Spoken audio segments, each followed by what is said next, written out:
እናንተ ትላንትና ይሽታመሽሽ አትሉም የታመሽሽ ጥሎሽ አምሽቼ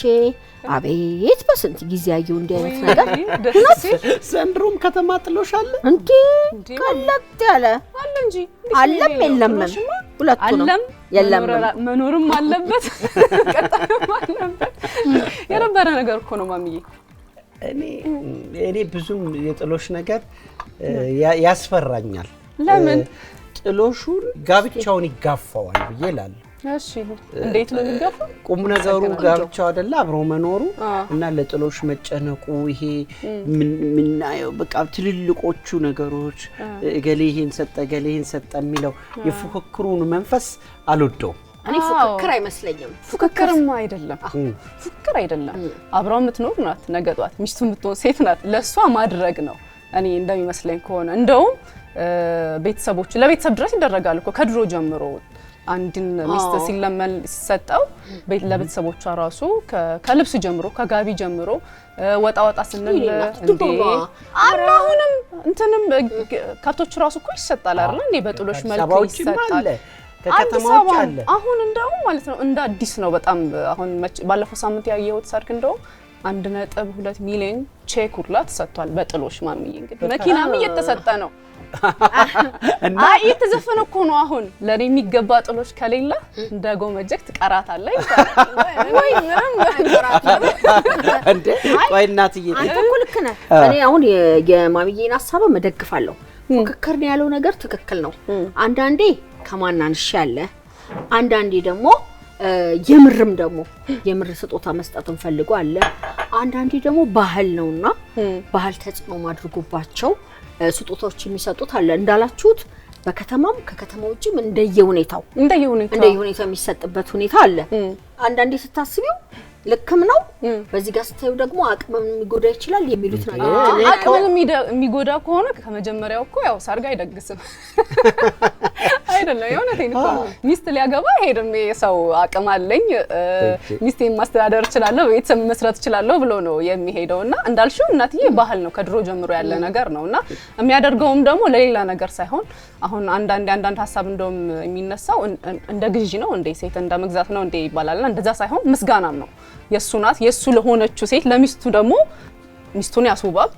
ከዛ ደግሞ ለቤተሰቦቿ ደግሞ ለፈቀዱለት ደግሞ አመሰግናለሁም ነውና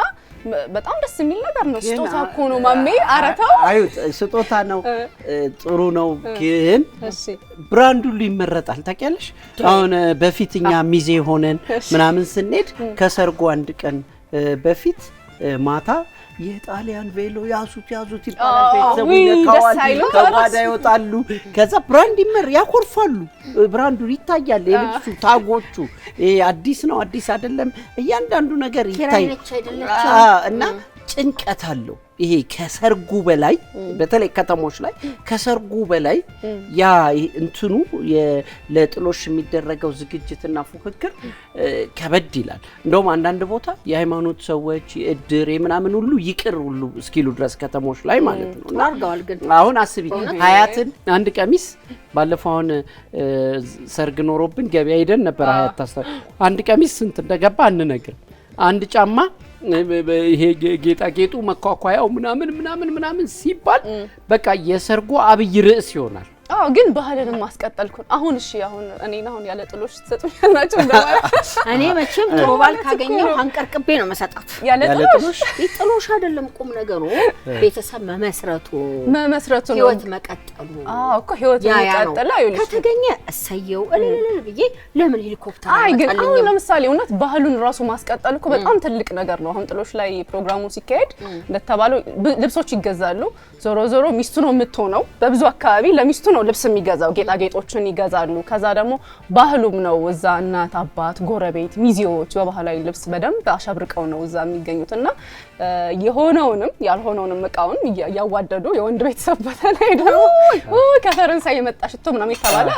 ይደረጋልና አንድም ባህልም ማስቀጠል ነው ሁለተኛ ደግሞ ነገጧት ህይወት ለሚመሰረተው ሚስቱ ለምትሆን ሴት እንደዚህ አይነት ነገር ቢያደርግ ችግር የለውም ያው ጥሎሽ ፕሮግራምና ጥሎሽ ፕሮግራም አልሆነም እንጂ ችግር የለውም ለማን ለሀያት ሲገዛላት ችግር የለውም ግን እኔ ደግሞ ምለው ምንድነው ህግ ሆኖ እንዳይቀር አሁን ይሄ ጥሎሽን ይሄን ያህል ወርቅ ይሄን ያህል ልብስ እንዲህ አይነት ልብስ እንዲህ አይነት መዋቢያ የሚለው ህግ ሆኖ እንዳይቀር ህግ ሆኖ ከቀረ አይቀር ሰው የቻለውን የፈቀደውን ነው የሚያደርገው እኮ ብዙ ቦታ ላይ እንዳየነው ከሆነ የሚችለውን የፈቀደውን ነው ያየን ነው። አሁን በርግጥ መኪና ካልመጣልኝ ብላ ማታገባ ሴት አትኖርም መቼም መጀመሪያ ተስማምታ እንትን ብላ ነው የምትገባው። ሁኔታ ማሜን እያገሽ ነው። አይ አሁን ለምሳሌ ቆይ እያገዝኩ ሳይሆን እንደው ሚዛናዊ ለምሆን እንዴ በከተሞች ላይ አሁን ለምሳሌ በእስልምና ጋብቻ እንደ ጥሎሽ መኸር የሚባል ነገር አለ። ኒካ ሲታሰር የሚሰጥ ገንዘብ አለ። ገንዘቡ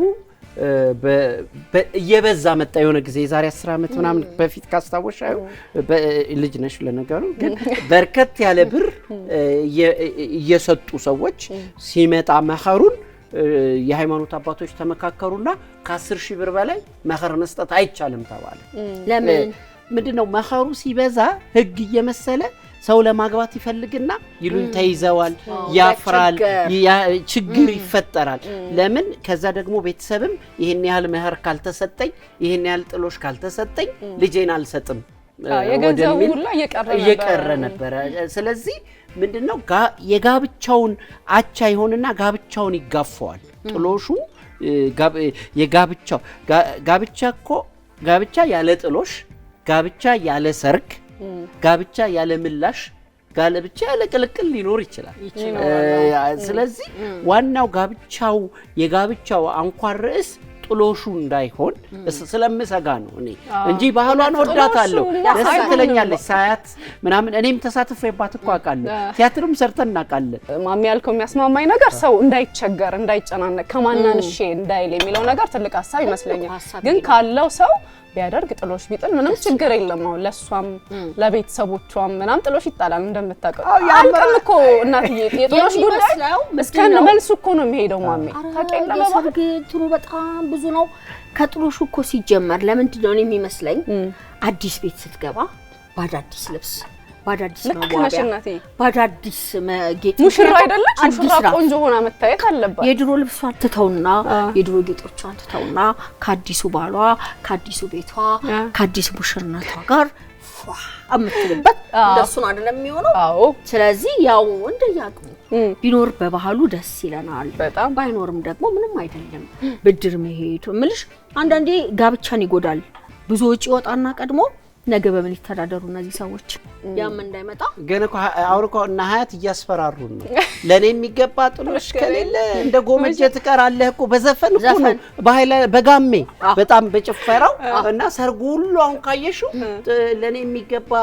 ጥሎሽ ከሌለ እንደ ጎመጀ ትቀራለህ እየጨፈረ ነው። እንደ ወንድ አስቤው ሳይሆን እንደ ትዳር ተቆርቋሪ የጋራ ነው ጋራ አንድ ላይ የሚመሰረት ትልቅ የቤተሰብ ጉዳይ